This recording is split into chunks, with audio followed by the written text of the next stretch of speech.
Did you know that I have 3 different subscription services? Well, I do. I have a live stream subscription where I teach 4 classes a week that you can take live with me, or you can take the most recent class on your own anytime, 24 hours a day. I also have a teacher's class where once a week I do a video call with teachers from around the world where we talk about things that are relevant to us and we help each other learn and grow. And I also have a podcast premium subscription, which is a way for you to help support this show and have access to the full archives. Well, those 3 subscriptions have had monthly rates, but now we have introduced annual subscriptions. We're always looking for a way to make things more affordable, and with an annual subscription, you can save up to 20%. Not to mention, it's a little bit more of a commitment. It's a gesture that you would make to show that you're on board. So check it out. Annual subscriptions for live stream classes, teacher's class, and podcast premium. You can find them at jbrownyoga.com.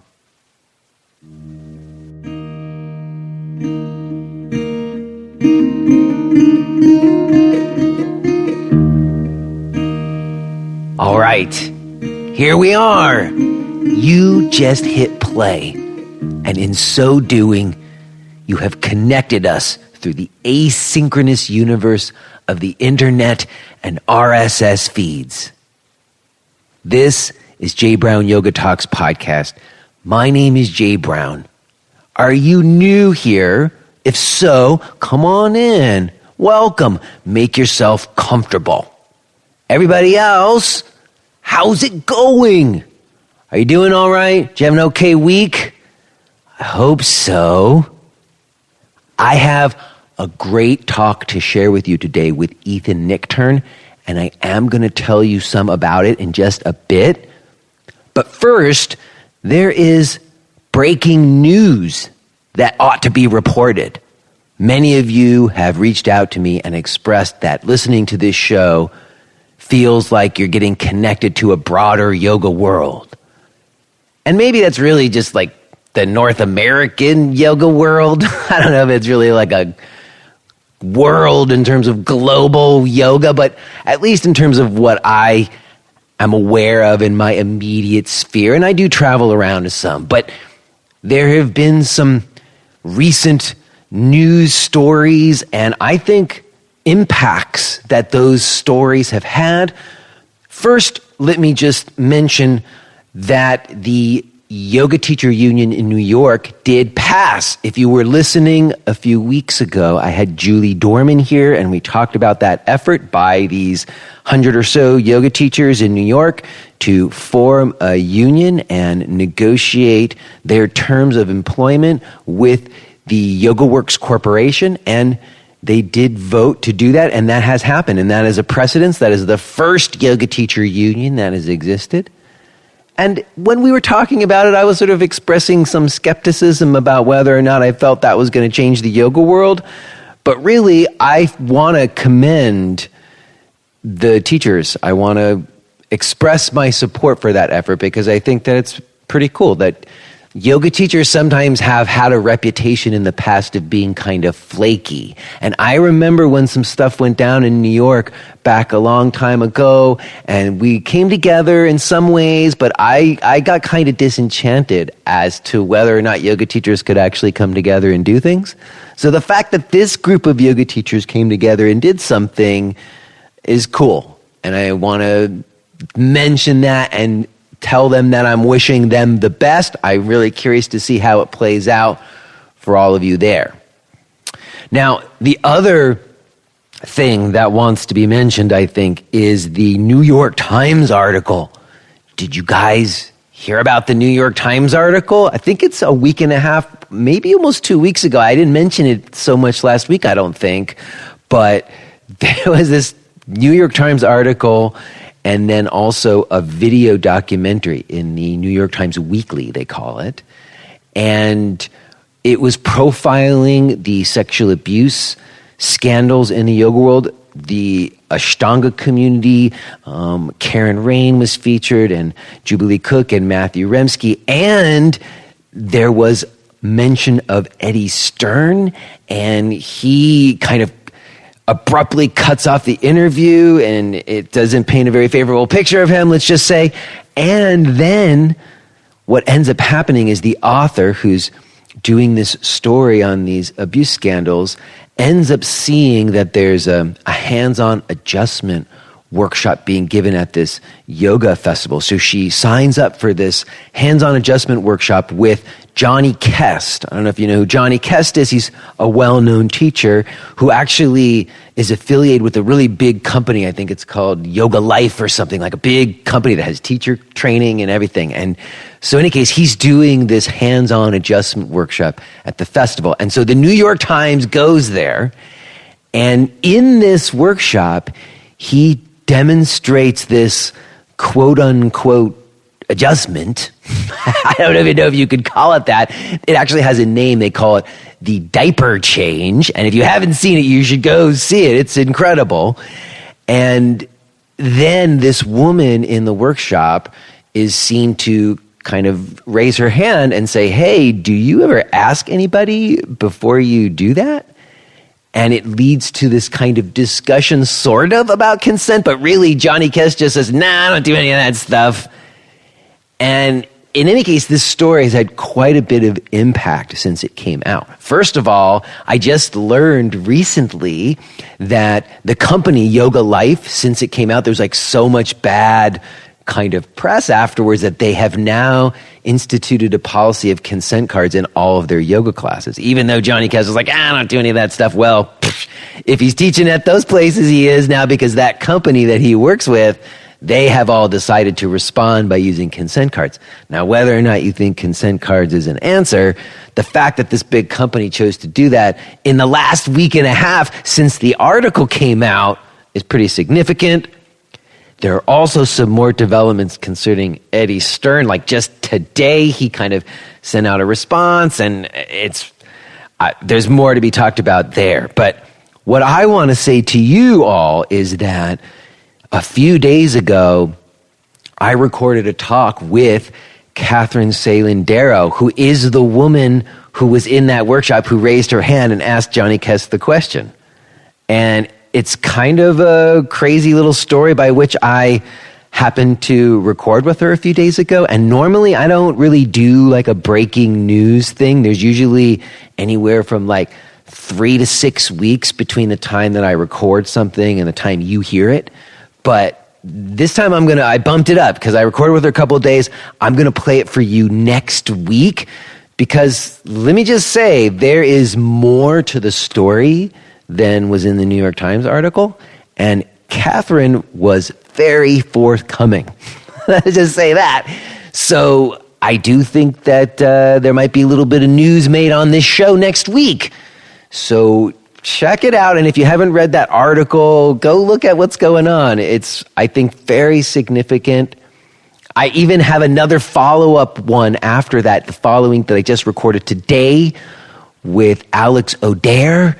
So look, there's just a lot going on this pod over the next few weeks, and I want to encourage you to pay attention because there's some really significant conversations that you're going to get to hear.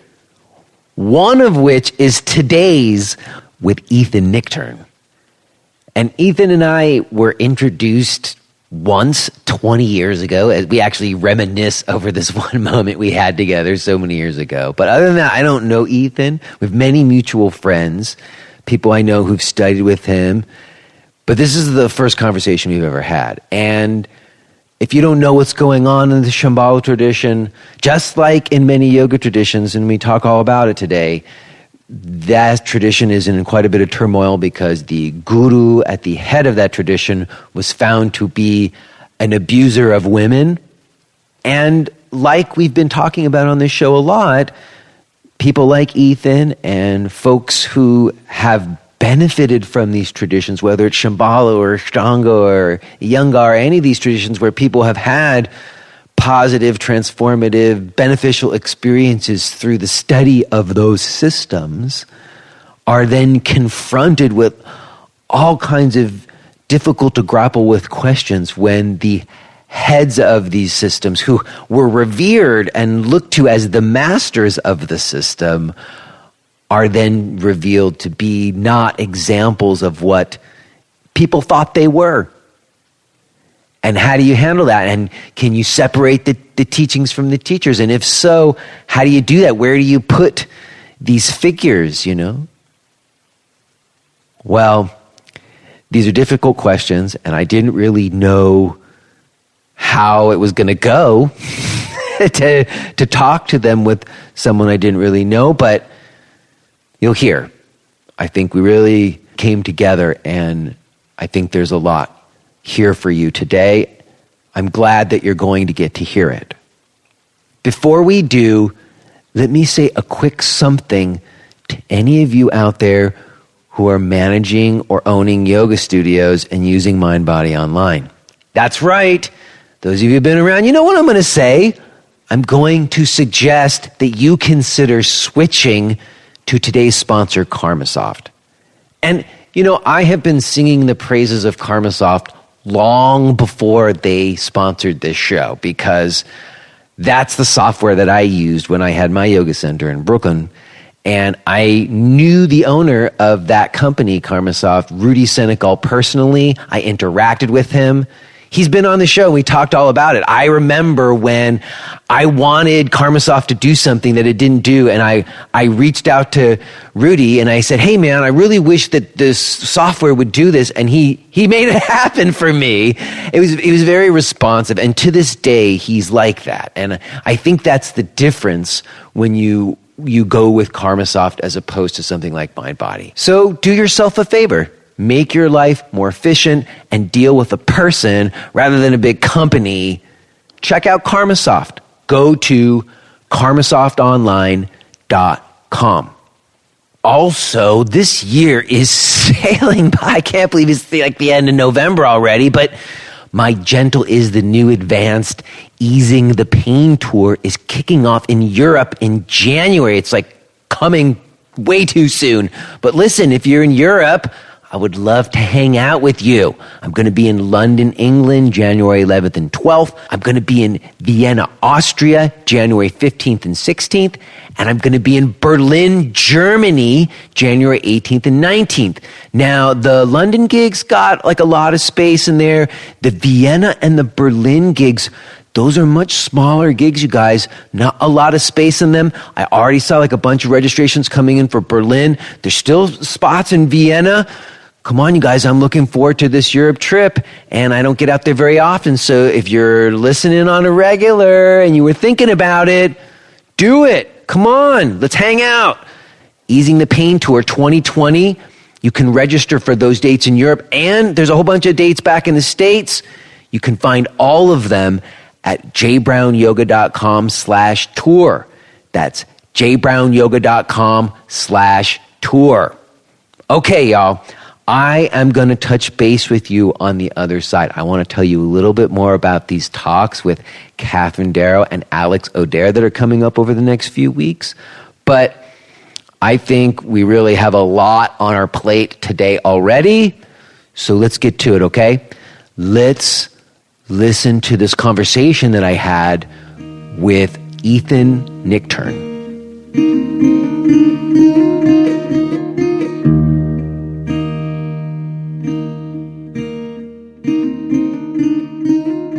Hello?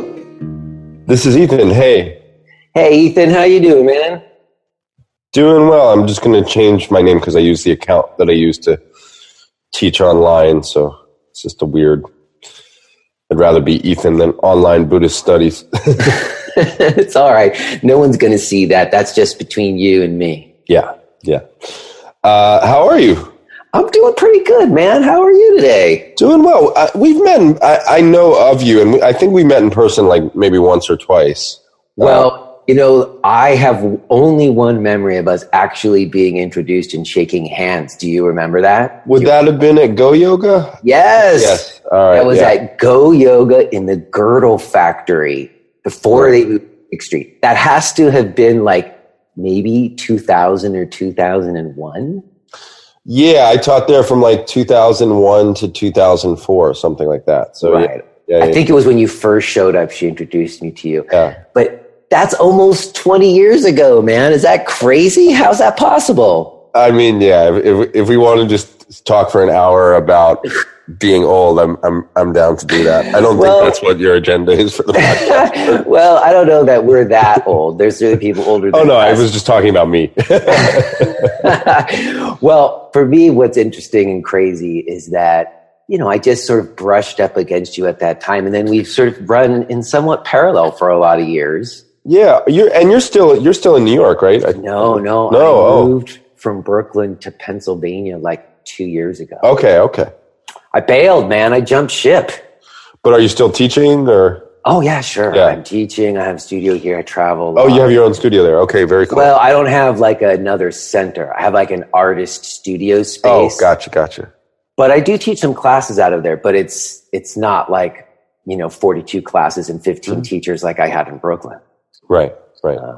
So, it's downscaled and in the new era, because stuff's changed. Yeah, for sure. Sure it has. Well, so you're still in New York right now? Yeah, we live with my wife and daughter still in Williamsburg. You're still holding it down there. Yeah, well, it's an interesting because it's sort of Williamsburg and Greenpoint have kind of become like Park Slope, like this very lots of kids, lots of family neighborhood. It still has like a little bit of a young artist vibe for sure, although I think a lot of those folks have moved to cheaper neighborhoods. But like, so it feels like half the people are like totally into kids and the other half look at kids like they're kryptonite. So it's kind of an interesting. I know. I have a 9-year-old and a 4-year-old. So we were raising our kids there. Very kid friendly. Like a lot of folks who used to live in the city move there when they want to have a kid. Awesome. Actually, I just talked with Amy from Bend and Bloom in Park Slope. And she's on the show just recent. So it's the same deal. It's a totally family centric center because that's the place where there's like stroller parking out front, Yeah. Amy's really cool. Amy's husband was the college boyfriend of one of my best friends from childhood. I've known him since college. See, that's crazy, that small world thing. And that's what I was thinking about when I was getting ready to talk to you. It's like I kind of got introduced to this guy 20 years ago. I've, known you. I know we have a lot of mutual friends, people who studied with you. And then all of a sudden, it's like almost 20 years later, because I have this podcast, now I'm going to have a conversation with you. It's kind of awesome and crazy. So I remember that you said you might want to talk about sort of what's happened in Shambhala or just kind of, being a teacher in this era or, any of those power dynamics. So I just want to say, whatever you want to talk about, I'm totally open to, and, I've already stepped down from my role in the organization and, still feel connected to the teachings that have been really helpful. But there's no topic that I'm going to be like, please, let's not talk about that. Well, I appreciate that. And I definitely want to talk to you about that. And part of it is that on this show, I've had a range of conversations just dealing with several of, as I'm sure you're aware of what's happening in the yoga world with the yoga traditions and folks whose gurus turned out to be something other than what they thought. Mm-hmm. And how those communities are sort of dealing with that to a better or not so good degree, Yeah. So I think that the same thing in terms of what was sort of like hierarchical, stratified power structures as the authority in yoga world, it seems to me also happening some in the Buddhist world. Mm-hmm. Mm-hmm. And I recently had a conversation with a guy named Ian Baker. I don't know if you know Ian. I've heard the name for sure. He's like a Buddhist scholar and written several books. And he and I had a pretty broad conversation about Tibetan tantric Buddhism. Mm-hmm. And, about white robed paths and red robed paths. So I guess I definitely am curious to hear how you and people have been sort of processing everything. Yeah. But I am also curious to know a little bit how you, ended up where you are, because when I met you, you were already like a meditation teacher. And let me also just say a little bit, like, I have never studied any of the Shambhala teachings. I did once go to the Shambhala Center in Chelsea. Yeah, because my teacher at that time, Allison West, actually rented space for a very brief time there she didn't have a space to teach out of. But I have to say, I was always pretty confused by Shambhala, like, because I knew a little bit about like Chogyam Trungpa from reading. We seemed to me to be kind of like this very radical, kind of crazy wisdom thing. And yet, when you go to the Shambhala Center, it was very formal feeling. Right. You know what I mean? There was a big statue, and because I also spent time in Dharmasala and had some direct experience, spent some time with a Lama family in Nepal. So I had a little direct experience of Buddhism as well from those cultures more directly too, I guess. So in any case, that's a little bit of a long-winded introduction to then say, well, when I met you in 2001, how old were you then? Do you mind sharing that? Oh, no, not at all. Of course not. I was 23 in 2001. 23. That's when I just started teaching. Yeah. Yeah. So I was just a couple years older than you. And so how early in your life did you become active? I know your dad, I didn't know your dad as a musician. I only knew your dad as the Buddhist guy at Om who married Cindy Lee. And I always knew Cindy Lee and Om Yoga. I always thought of them as like Jiva Mukti style practice with Buddhist philosophy. Yeah. So are we, Jay, are we already in the conversation? Or are we going to? Yeah. Start? Yeah, we're going. This is it. Is that okay? We haven't said anything I think we need to worry about. I can edit out if you need, but I always just say, sort of start and say, hey, what's up? And we're going. Good to know. All right. Well, that's good to know. That means you haven't listened to my show before, which is fine. But I always do that. And that actually is my favorite moment right there, where you said, oh, are we going? And I say, yes. Does that happen a lot?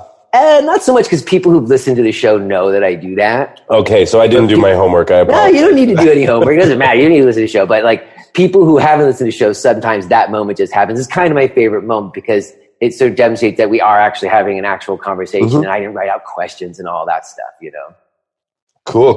All right. Well, are you cool with that? I didn't sucker punch cool or anything, did I?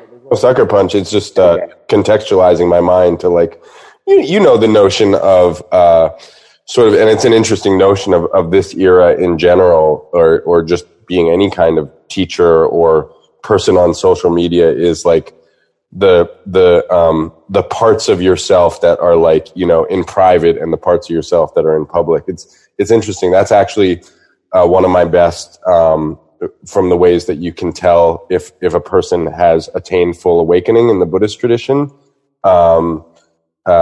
which I think is actually super relevant for being authentic in the modern tech era. The one of the definitions, there are many definitions or many signs to look for, but one sign of a Buddha is that they don't act any differently if they're in private or in public. And I always thought that was an interesting designation. So it's good to just be in public. Well, I appreciate that. I've always felt the same, that like I always want to judge a teacher to interact with them when they're not actually teaching and being the teacher, like when they're just hanging out. I always find that that's the most interesting place to observe people who've been my teachers and to learn from them. But I think, if you look into, there's lots of ways to go with the discussion of what's going on in the yoga world, what's going on in the Dharma world. One way I've been having the conversation, since I've been having this conversation a lot since things blew up with Shambhala and the head of that tradition, Sakya Nipam Rinpoche, which wasn't the only problem with the organization, but with him in 2018 being credibly accused of sexual abuse and one pretty significant sexual assault allegation mostly by former students in the community. So I've been having this conversation a lot since also, there's no actual perfect. And obviously, since, we have an illegitimate president who has been credibly accused of 60 accounts of sexual assault or sexually inappropriate behavior, every time he gets accused, it almost seems like his supporters like each allegation. They like him more, which is a little bit interesting about how that all flips. But, I've been having this conversation a lot, especially with these Eastern traditions, because if you look at the spiritual political context of all this, in the Western world, because these traditions are about kindness and health and well-being and awakening and compassion for oneself and others, they've mostly been adopted, definitely in the first era of the 60s and 70s by more liberal or radical, mostly white people, which is another, problem we could talk about in the Western yoga or Dharma communities. That both the problem and alternate takes on that problem are evolving as we speak. But so one way to go with it is sort of that it's mostly liberal, kind of more democratically oriented, or even kind of oftentimes horizontal hierarchy oriented white people who often from a very privileged or somewhat privileged background who have come to these teachings. But the hierarchical structures of student-teacher relationships, et cetera, in the Eastern world, was quite patriarchal, and that conversation wasn't always had about like, how do you bring patriarchal ideas that also have this notion of compassion for all beings into a more democratic society, and I think in a lot of the Buddhist worlds, it's sort of like, there's a lot of confusion about what the student-teacher relationship is. There's different models about it, and so when I'm talking to people about, being a teacher, I try to really lay out the different models and also lay out the ways that I work with students. Also because I think one thing that I hold to is when you call someone your teacher, that's an actual relationship. Like what happens a lot is we just say, oh, I look up to this teacher, so they're my teacher. I don't buy that definition of teacher at all. You have to actually actively be studying with them. You have to be, I work with my students privately, or, people come to classes and there's a clarity about the relationship. So one of the parts that I always say really helps figure out the boundaries and clarify the ethics and the compassion of the relationship is if somebody doesn't know they're your teacher, they're not your teacher. Mm-hmm. Well, I guess, you jumped right in, and the models that you're talking about for teacher and student relationships, and I've had this conversation before about, the different, the mesh of cultures, and how the idea of guru here might be different than the idea of guru from where the original teachings are coming. It does seem like there was a bunch of folks, like a couple generations before us, who got into yoga, went to India, met gurus, came back to America, and, started emulating things that they took from those gurus and opened centers and put their pictures up on the altars. Mm. And then generations after, like me, and then you, maybe, we learned through them. And so we got a mesh. We got a mesh of their, as you said, from whatever backgrounds they were coming, horizontal white backgrounds, adopting a lot of the things that were happening in those other cultures. And that mesh is what we know as sort of like the modern yoga and Buddhist communities in like North America or whatever. Right. So that's sort of one of my main threads for my whole show here is sort of talking to people who were part of that mainstreaming process. And it was all very well intentioned. Everybody just wanted to bring yoga to the world because they thought it was going to help everybody. And it will. Yoga, I believe that. But it also was this whole process of, standardization and commodification, and the mainstreaming led to all this other stuff. And I guess I'm sort of always curious about folks like us who are sort of bridge generations, maybe. And especially you, because you did probably have some pretty early influences. Like, how early on was your dad teaching you Buddhism, or did you have different Buddhist teachers? Yeah, so both of my parents were students of Chogyam Trungpa, the kind of, as you said, the sort of crazy wisdom holder who, in his own right, was a controversial figure. You could perhaps argue that there was a lot more transparency with his behavior and way of being. Some people would take issue with that statement, but both of my parents became students of his in the early 1970s, and that's how they met each other. They were both at that time practicing artist. My father, a musician, my mother, studying painting and printmaking.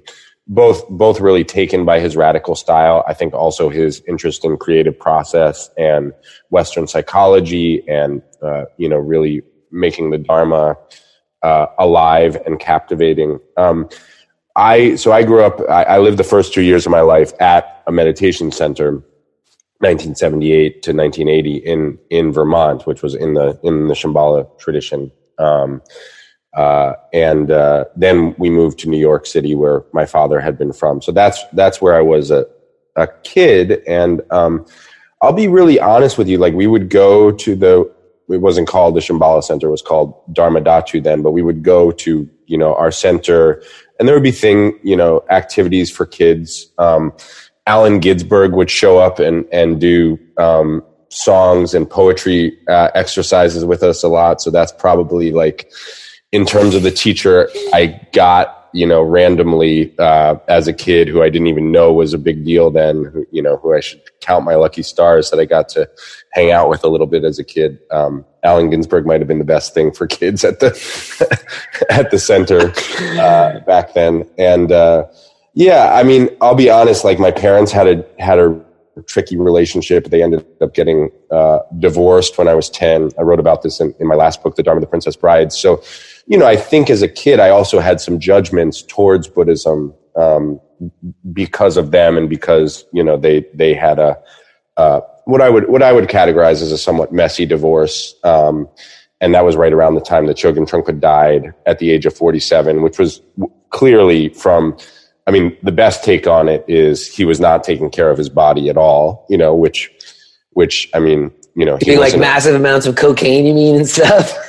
Well, that's to bring that out. I mean, what everybody agrees to is that there were massive amounts of alcohol, but it was also just like his life was go, go, go. But there are also somewhat credible reports of cocaine being in the mix too. I don't doubt it. It was the 1980s, and for him to,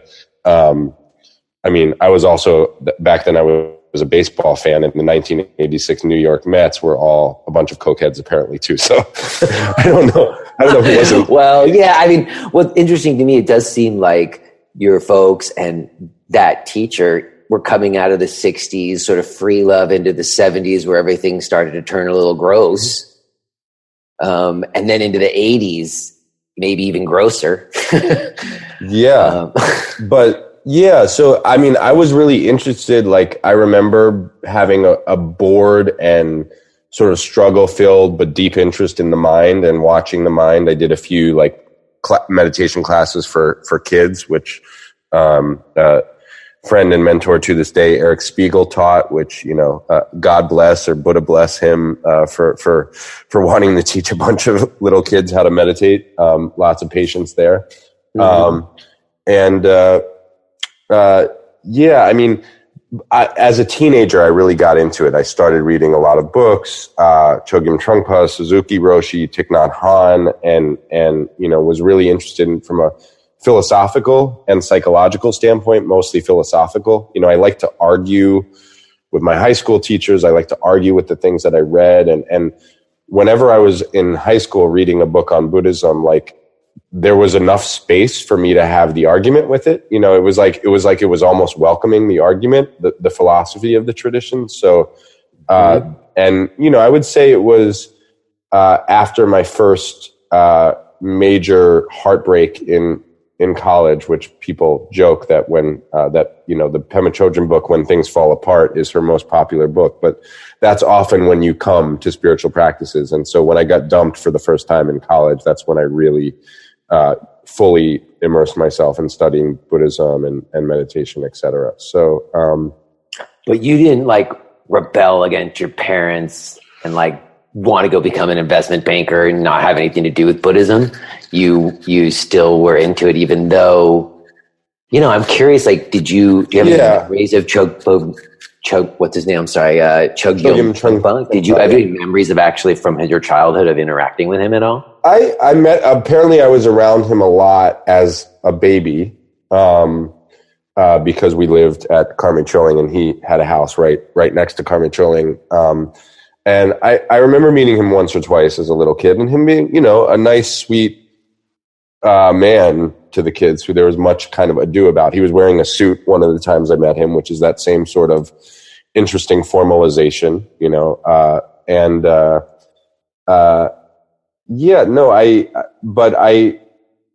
don't know. I mean, I'm very compelled by a lot of the things that he wrote, mainly because I think he demonstrated a person who can be interested in the mind and interested in deep psychological and spiritual practice, and also have an interest in a lot of other things, like his teachings on Dharma art and how to engage the creative process as a spiritual person, I think are among his most important teachings for me.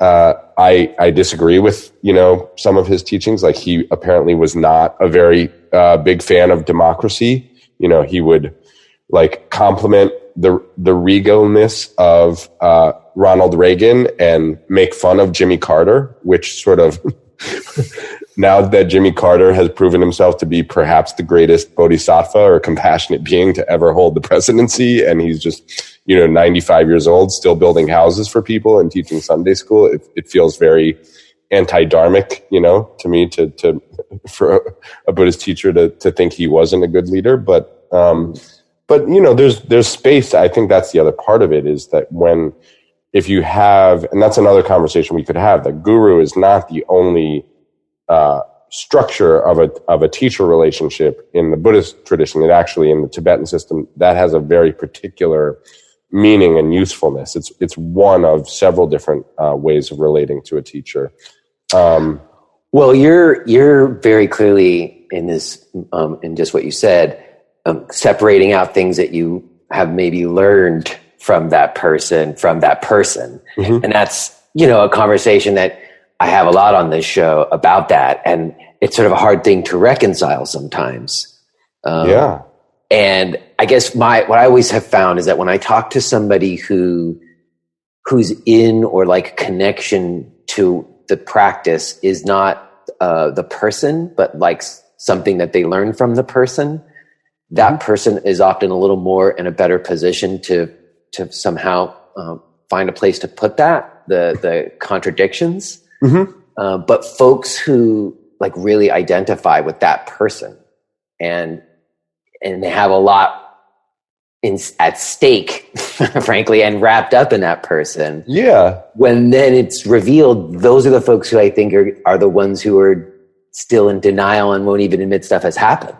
Yeah. Yeah. Well, so I can say this, that I know a lot more about the ins and outs of identifying with a guru person, or just, looking up to any teacher that intensely, that devotionally in the Buddhist world.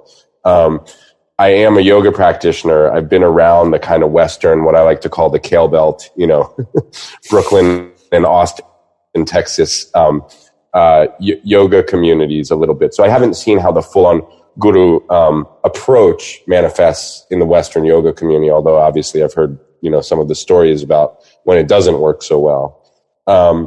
But I think that the notion of that particular style of relationship, and I do think there's something to be saved there, although I think, with sort of everything that's happened in the yoga and Buddhist worlds recently, I do, if I'm going to make a strong statement, I would at least say that we're seeing the death of the guru model the way it was.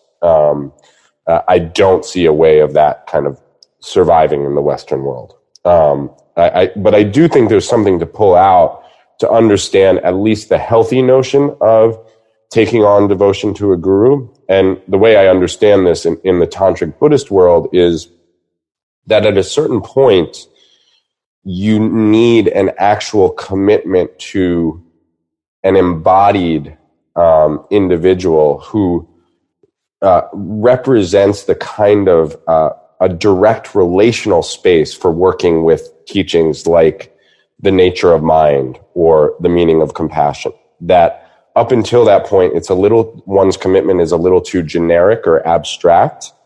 And just like, the way I framed it in my book, The Road Home, is you sort of take on a guru this for the same reason a person would get married. You know, like a person never needs to get married, especially not in the modern world. But you take on a guru because there's something about that committed devotional relationship that helps kind of lock you in to a trust in the nature of mind and your own awakened nature. So that's the idea about it. Is it's a way to kind of seal in and sort of avoid the flakiness and the second guessing that often goes on any, you know, spiritual or psychological quest, you know, and people, we're very flaky at the same time. You know, we're a very non-committal generation in a lot of ways. I'm talking about, you know, you and I in late Generation X.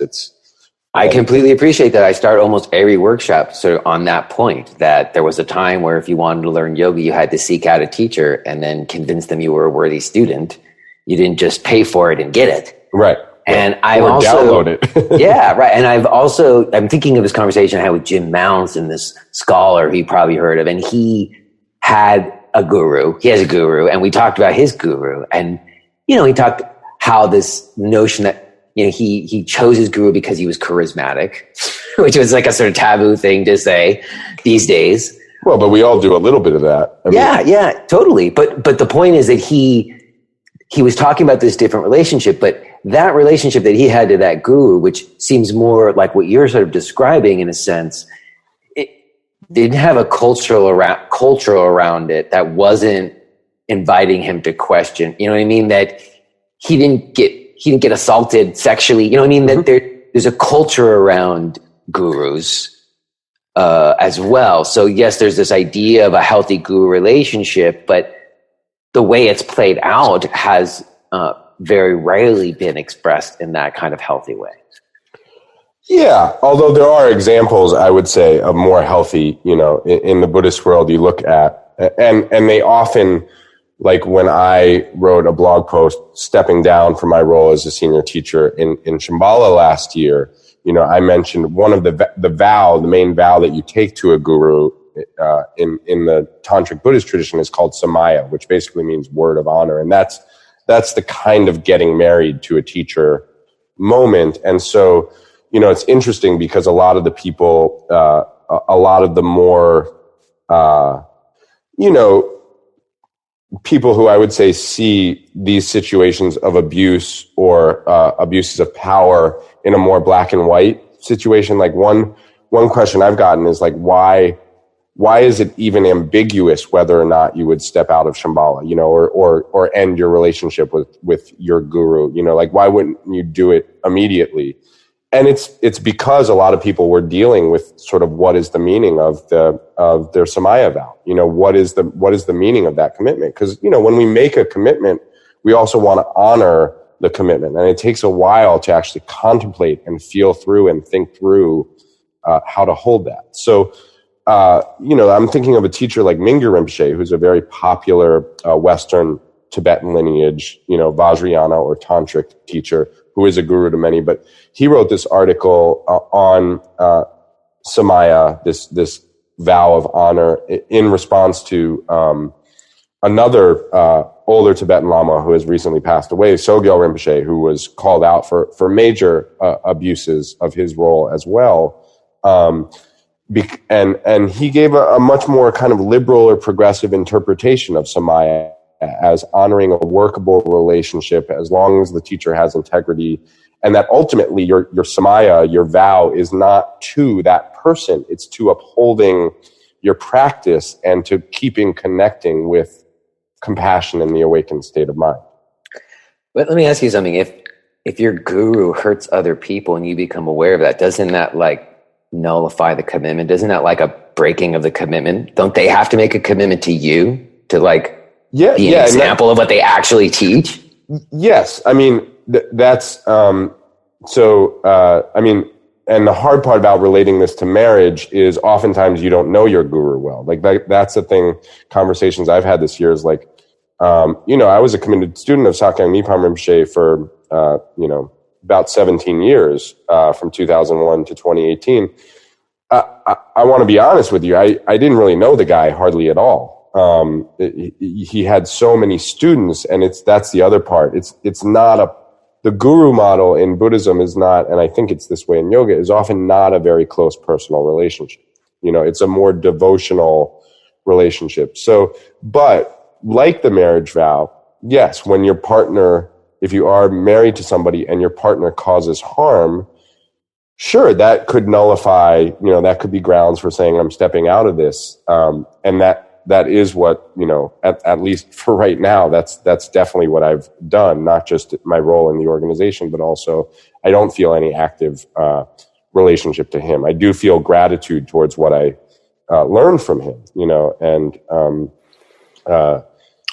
going to continue to work with, the things that I learned, but it does feel nullified, but to say it's instantly nullified feels a little like you have to think through, and everybody has to kind of figure these things out for themselves too. Yeah.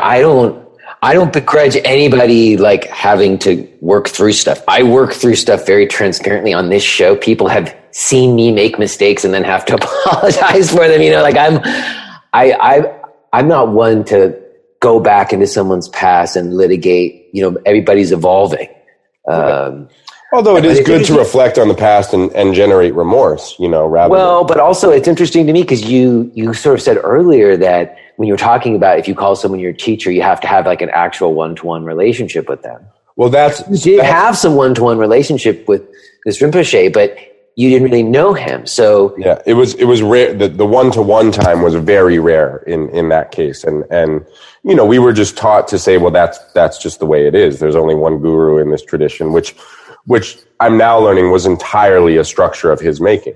He could have easily empowered other of his senior teachers because he had a structure to take on, those commitments with students. But there's another title for teacher from Sanskrit in the Buddhist tradition, which is the way I view myself and the sort of way that I think of what's actually going to be useful as we create a relational infrastructure. Because that's the other thing with where Buddhism is in the West is the mindfulness movement, kind of following after maybe like a decade later than the yoga movement. I would say that like the 2000 zeros were yoga exploding everywhere and the 2010s are mindfulness exploding everywhere. We have this huge interest in these practices, but we haven't built hardly any of the relational infrastructure of like sanghas or communities or teachers that people can actually connect with. So the word, it's a much longer word. It's a much less misused word, and it's a much less known word, Kalyana Mitra, which is most often translated as spiritual friend. But I like to think of it as just mentor or teacher. Kalyana means something like noble, and Mitra literally means friend. This is sort of, the way I view it is it's kind of like part having a rabbi, which I can only be part of a rabbi because I'm only half Jewish.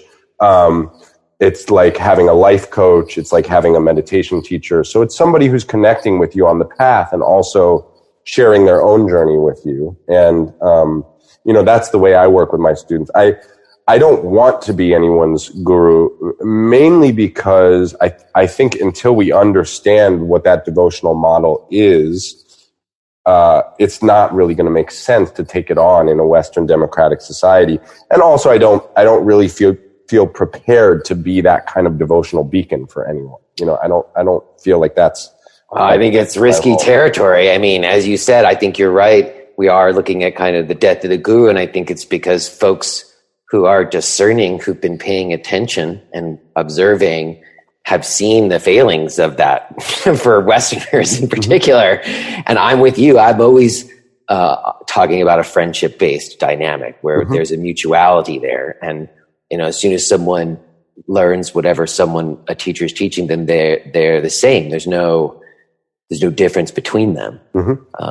But, I guess what I'm trying to get to, because this is sort of at the heart of how people move forward in a sense, is that, I heard you say you're grateful for things that you learned from someone who also taught everybody to say certain things, as you also said.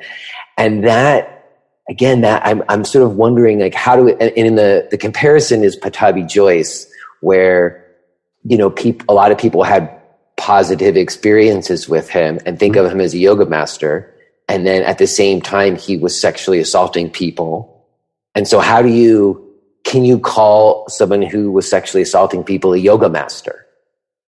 So how does the Rinpoche get to still have the reverence, even though he did things that seem so contrary to what you would think of as a kindness or compassion-based philosophy?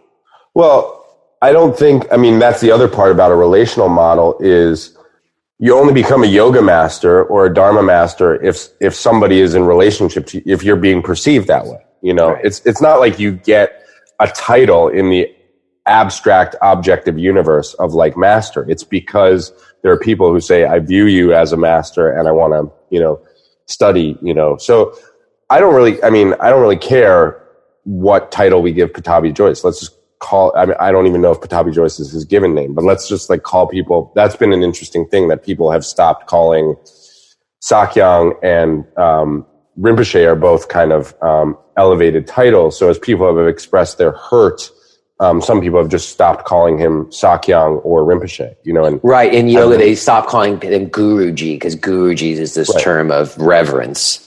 Right.